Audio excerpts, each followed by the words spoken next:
Welcome to Scandinavian Crimes. My name is Devante. Say hello to my lovely co-host, Delila. Hi. And on this podcast, we talk about famous Scandinavian criminals who made their mark throughout Scandinavian history. So welcome to another episode of the podcast. But today's a little special because, as you know, this is the Halloween special. So just to clarify for everyone, I'm so dead. Just to clarify for everyone, this is going to be, obviously this is out on Halloween, but this will count for Monday's episode. So we just decided to double release in the same week so we can be here for Halloween. And then this will count for next week, Monday. And then the episode after that will be the regular scheduled programming.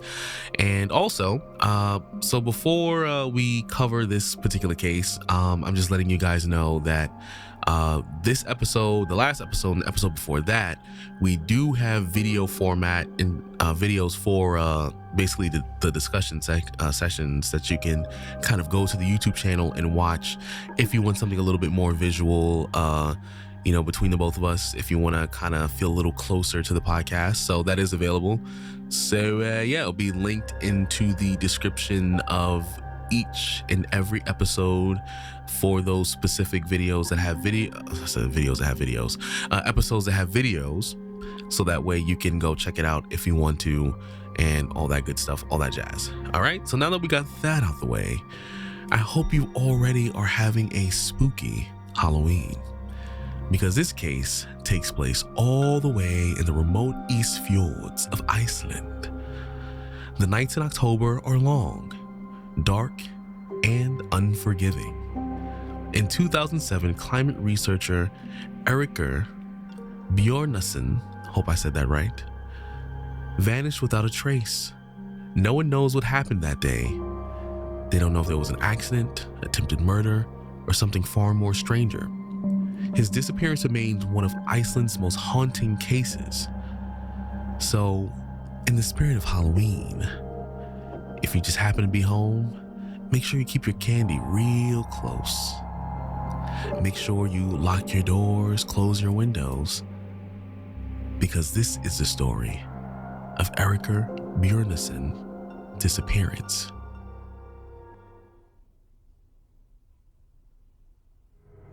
In late October 2007, the East Fjords of Iceland were slipping into long, dark nights. Seyðisfjörður, a small coastal village nestled between steep cliffs and fjord waters, was quiet. This was where 36-year-old Eiríkur Bjarnason, a climate and wildlife researcher, had come to conduct his fieldwork. Eiríkur worked with the Icelandic Institute of National History, focusing on the impacts of climate change on coastal and marine wildlife. His research tracked how rising sea temperatures and shifting fish populations were altering the behavior of seals, seabirds, and Arctic foxes. On the morning of October 28th, Eiríkur left his cabin just as the first pale light of dawn struck the fjord. He intended to survey a seal colony that had been unusually active, congregating near the rocky shore and behaving aggressively. Seabirds circled overhead in chaotic patterns, while Arctic foxes were observed scavenging closer to human paths than usual, likely responding to the dwindling availability of prey. Eiríkur carefully documented everything, alongside notes about faint lights dancing over the fjord, likely auroras, yet their flickering quality unsettled him. Around mid-morning, he radioed the Institute with a preliminary observation. That was the last anyone had heard of him. Eiríkur was due to attend an emergency meeting with his colleagues the following day to discuss his latest findings, but he never appeared. This was entirely out of character. He was known for his punctuality and unwavering commitment to his work. Concerned, a colleague went to check on him, assuming he might be unwell or lost track of time. When the colleague arrived at Eiríkur's cabin, the boat was still tied to the dock, gently rocking with the tide. Inside the cabin showed signs of a disturbance, a chair overturned, a few books scattered across the floor. But Eiríkur himself was nowhere to be found. Alarmed, his colleague immediately called the police. When the police arrived, the scene offered more questions than answers. His small boat remained moored at the dock, as though awaiting for his return. Inside the cabin, nothing was outright destroyed, but the subtle signs of disorder unsettled investigators. A chair knocked sideways, several books on the floor, his research notebook lying open and sodden with rain. From the cabin, footprints led towards the cliffs before vanishing abruptly at the jagged outcrop. The final footprint appeared heavier, pressed deeper into the earth as if he had stumbled or been dragged. Blood was found near the cliffside, later confirmed to be his. The possibility of an accident was immediately considered. The cliffs in late October were treacherous. Wet stones slick with sea spray, fog rolling in at dusk, winds howling down the fjord. A misstep could easily mean death. But the bloodstains combined with the disorder in the cabin suggested there might have been more to the disappearance. Villagers soon came forward with testimony. A few recalled seeing Eiríkur days earlier in what appeared to be a heated argument with another man near the dock. The man was identified as a local fisherman known for his short temper and fondness of drink and was quickly brought in for questioning. Forensic teams later collected hair strands from Eiríkur's coat in the cabin that matched the fisherman's DNA, giving the case its first concrete lead. Pressed under interrogation, the fisherman admitted to the encounter. He confessed that he had been drunk at the time and could not recall the exact details of the argument. He believed it had been about a boat or fishing rights, trivial matters. But his frustration with Eiríkur went deeper than that. The fisherman explained that Eiríkur had always kept himself apart. In a village where customs of friendliness and mutual reliance were a way of life, his distance was seen as arrogance. What might have been a minor disagreement between two neighbors instead became heated, fueled by drink and the simmering perception that Eiríkur thought himself above the community. The fisherman swore he bore Eiríkur no lasting ill will and denied any involvement in his disappearance. The discovery of his DNA on the coat seemed incriminating. However, the fisherman's alibi held. He claimed he had been drinking heavily at a small bar near the harbor the night of the disappearance. Witnesses and limited security footage from the area confirmed his presence there for several hours, supporting his alibi. After days of questioning, he was released from custody. Though suspicion lingered, the police had no grounds to hold him. With that lead closed, investigators were forced back into uncertainty. To get further clarity, authorities attempted to construct the psychological profile of Eiríkur. He was a meticulous but solitary researcher, often vanishing into the East Fjords for weeks with only his notebooks and equipment. Colleagues described him as dedicated yet withdrawn. Locals said he kept entirely to himself. His extreme isolation and the bleak nature of his work tracking environmental decline and erratic animal behavior seemed to weigh on him. His journals, though scientifically precise, contained dark reflections of despair and hopelessness. Raised in an orphanage without close ties, Eiríkur's solitude left him vulnerable. The disarray in his cabin suggested turmoil, whether it be from a struggle or his own state of mind, was unclear. Particularly unsettling were his repeated mentions of strange, undefined lights. Investigators debated whether these were natural phenomena or stress-induced hallucinations. Experts suggested that Eiríkur's institutional upbringing and long isolation in the field likely led to social withdrawal symptoms of CPTSD, major depression, and wild schizoid traits. In the end, the profile depicted a brilliant but burdened man, likely suffering from depression worsened by isolation and professional pressure. Suicide could not be ruled out, yet the evidence remained ambiguous. Despite extensive searches off the cliff, sea caves, and fjord waters, no body was ever found or any remains, nor did any new evidence emerge. With no clear answers, police eventually ruled it a probable suicide.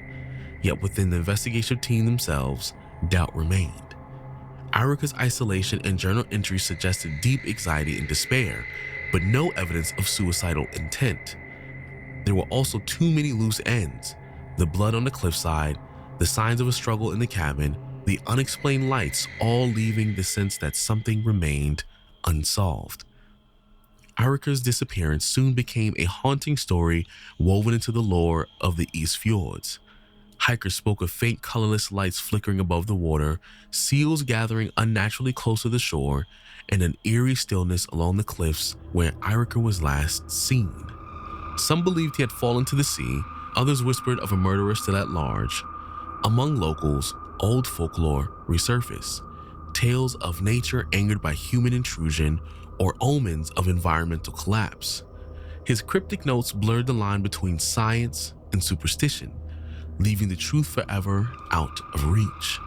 To this day, the disappearance of Eiríkur Bjarnason remains one of Iceland's most unsettling mysteries in history.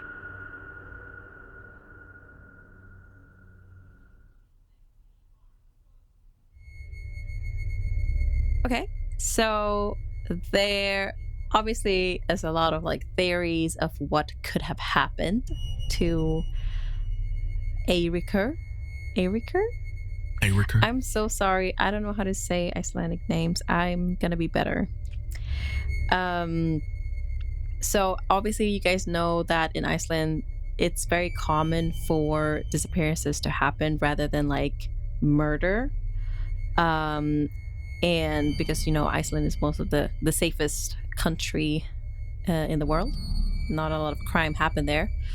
Really? So yeah, what do you mean really? I thought you knew. We I'm only just saying, had like really. 3 cases because like nothing happens. I know, I'm just saying, like, really, like, Oh, really. okay. I thought you meant like you were like, what? Revelation? Sorry. Okay. And it wouldn't be weird if it could have been an accident and he accidentally fell on the cliff and then just disappeared because, unfortunate circumstances, water, prey, he, anything could happen. However, I do think that the fisherman guy was released a little bit too early for my cup of tea. I feel like they could have continued on with that trail even though he was seen in the bar like hours before or something. Yeah, I mean, they had nothing to hold him on. Why would they hold him longer if they had nothing to hold him on? That's technically, depending on your they were local blood. laws, it's against the law. But the thing is, the blood belonged to Eiríksson. So, But I mean, the fisherman was not really around. So, they had no reason to hold him. So, I mean, they did what they could. You feel me? No, I don't feel you. I feel like timeline-wise, it's not matching. All right, so what do you think the timeline is then? So he disappeared somewhere between the day before, like when he was talking to his colleagues through the radio thing. Right. And then he was not seen for like maybe like 24 hours before the other colleague was like, hey, let's just check on this person. Maybe it was a little bit less than 24 hours, but I just feel like there's a lot of time to hide a body or throw a body away in the sea or whatever. All right, so I'm going to give you some food for thought then, okay? You have to also consider that they saw them during the day, right? He goes his separate ways. Then likely, because they did say they talked to witnesses, they probably did see that, okay, Eiríksson was around and also the fisherman was around doing other things. And now because it gets dark sooner, he was in the bar for several hours. They didn't say a couple. They said several hours. I still feel like there's enough time for him to... But also, I'm going to get to my next point. I got you right now. So you have to consider as well that the area where they found the trail of blood and everything is hard to get to. You can't get to that location drunk, carrying another body. It takes way more work and effort. Maybe he was just using the bar scene and being drunk as a like You can't use it as an alibi if you're actually drinking. That's the crazy part. I'm just saying, like, maybe he was just like, maybe he is not a drunk. Oh, yeah, you know what? Why am I even trying this? Okay, never mind. You're right. I realized, I was like, maybe he wasn't drinking at all. Maybe he was drinking water the entire time. No, I'm just saying, like, maybe he's very tolerant with alcohol because he's drinking so much. And then I realized that no, he's known to be a short-tempered drunk in the village. So I was just like, why am I even trying? I just felt like it's a bit fishy that conveniently be found. Oh. I know, but either way, other than that, I feel like it's a lot of like strange phenomenons and stuff, and I understand how this case ended up being very like supernatural in a sense, with the whole flickering of the light constantly mentioned, and they just assumed it was Eiríkur's like hallucination tendencies or whatever, but even other people and hikers have noticed the strange phenomenons, and maybe they're faking, maybe they're lying, or maybe it's actually based on truth, because it seemed like a lot of people noticed that as well. So it's a little bit like interestingly creepy in a way. I remember seeing this show, right? I forgot the name of the show. But I remember there was a show. I feel like you never remember the names of anything. I don't remember the name of anything. Sometimes I see stuff, watch stuff. I don't remember the names. There was this show, right? And they had this thing where it's like, I don't know if it was Call to the Night or Call to the Wind, where it's like this phenomena that some people have in Antarctica, for example, that at night sometimes like they feel driven to just walk into these like, it can be like an open, like, because sometimes some of those oceans are frozen or lakes that are frozen or whatever the case may be. But sometimes at night, people will just be driven to just walk in the middle of the night, like in the middle of nowhere, to just walk. And they keep walking and then they go missing because they're just walking. Not skinwalkers, but I'm just saying like it's like a phenomenon basically. Oh, wait. Almost... like that movie with the runners who's like, the one that came out recently, the one we watched. What was that? It was like with the flying alien ship gun thing and the kids that ran into the same. You talking about weapons? No. Yeah, there we go. No, I was just like, that was because of some dark magic. No. I'm talking about like legitimately. There was like this thing, a phenomenon. I don't know what it's called, but where people can literally feel this calling sensation, like as if something is compelling them to walk for miles and miles and miles into the cold night, and then often they go missing and never return. Now, obviously, the counter to that, right? But the counter to that is that the situation happens in Antarctica, which there's certain times of the year where it's like just pitch black, much like did I say Antarctica? I meant Alaska. I think you said Arctic. I don't know how to say that. Yeah, so like I'll say in those Arctic areas, I'll just generalize it a little bit. But basically you'll feel this call and then you'll just go missing. Now, the counter to that, what I was about to say was, some people feel like that's just a side effect of the environment where when you don't have access to the sun for long periods of time, some people can be very sensitive to not having the sun, when especially those time of years when it gets dark really early, or they experience night for like a month or two, then they might experience this, which can cause them to have like those, how they described it in this story, this schizophrenic or schizo kind of reaction. Traits. Because they're not getting access to sunlight, and isn't it like that can mess up your body chemistry. Isn't it the same thing like when you put somebody in a white room for like, is it the same kind of phenomenon where they can have a tendency of like going crazy and hallucination and isolation and all that combined? Yeah, like basically if you put them in a room where it's like really bright white and then it never gets dark, it's constantly bright. But then you don't have any like sensations at all, like you don't get anything from that, but like, yeah, like you just can't tell anything from the other. There's no, even your sleep can kind of deregulate itself. So yeah, there's like a whole thing about even how those situations can mess with your mental health. So even though like they call it a supernatural phenomenon, because I'm pretty sure back in the day people didn't understand it, it's entirely possible that it could be a situation because it was getting dark for so long that maybe, and he was a researcher, so he wasn't natively from the area. He probably was not accustomed to it, and it's a possibility he could have just did something to himself in response. They did say that he did like leave for weeks sometimes, or like he was out for days and just did his research because he was so consumed by it. But like there's nothing else really that indicates anything. But do you think do you lean more towards a suicide then, or do you feel like it could be a combination? I think it could. I can't say if it's supernatural, but I feel like it's more one of those things. It's weird because it can happen, but it's also kind of unexplainable in a way. Because, you know, when someone just goes missing, they never find a body. It's just like, well, where did they go? Yeah. So then it just leaves that question in your head, like, dang, they really went missing, and we don't know if they're alive, and we never found a body, and they probably never will. So that's the crazy part. That is kind of scary too, in a way. Yeah, I wouldn't want to stay found ever.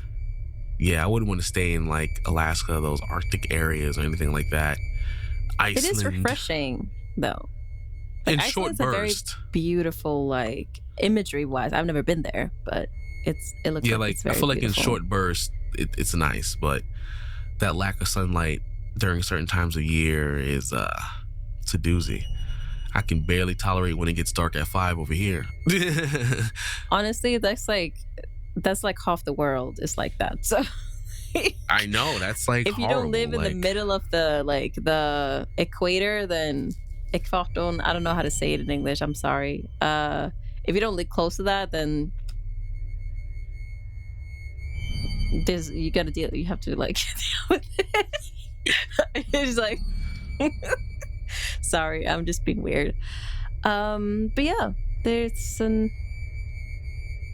nothing else I want to add to this. If there's anything you want to add to this. I'm good. You know, cops are useless, but you know, then again, they're useless in this situation. Whoa, no, I don't think they're useless in this situation. They're useless in this situation because there's nothing they can do. Because you feel like it's supernatural. I didn't mean it like that. Do you believe in that? Do you really believe in that? That it was like this case was this case supernatural? No, I feel like, do you believe in the supernatural like that? Like, I mean, yeah, I do think there are some things that can't be explained yet, you know, that are beyond maybe our comprehension just yet, that can happen. Like, you know, some things that just don't make sense. But if you ever come across a case where it's just like, I fully believe something supernatural happened here, you'll definitely get that passionate episode where I'm just like, you know. But in this case, I don't know, it's tough to say. Something weird definitely happened, but I think it's just a matter of environment for me personally. That's very interesting for you to say. Because all of this is completely made up. Everything is fictional. This is not a real case. I created everything by myself. The only thing that's real is the place, Iceland. That's pretty much the only thing. The rest is fictional. Trick or treat. Happy Halloween. Thank you for listening to this fake story. I'm sorry. Devante made me. But bye. No, I didn't. Either way, we're leaving. Bye. We're leaving. But happy Halloween and tricked you. So it may seem like this April Fool's, but happy Halloween. Oh yeah, that's just right. I hope you enjoyed. I say you make it seem like it's April Fool's or something like that. I mean, close enough. I don't know. It's Halloween. I hope you enjoyed the lovely, lovely story. Wanted to give you something that was not real and something that maybe not necessarily made you feel uncomfortable, but hopefully fit that Halloween vibe. But either way, enjoy your candy, enjoy your night, and above all, stay safe, because you never know what's lurking in the dark. We'll see you next episode.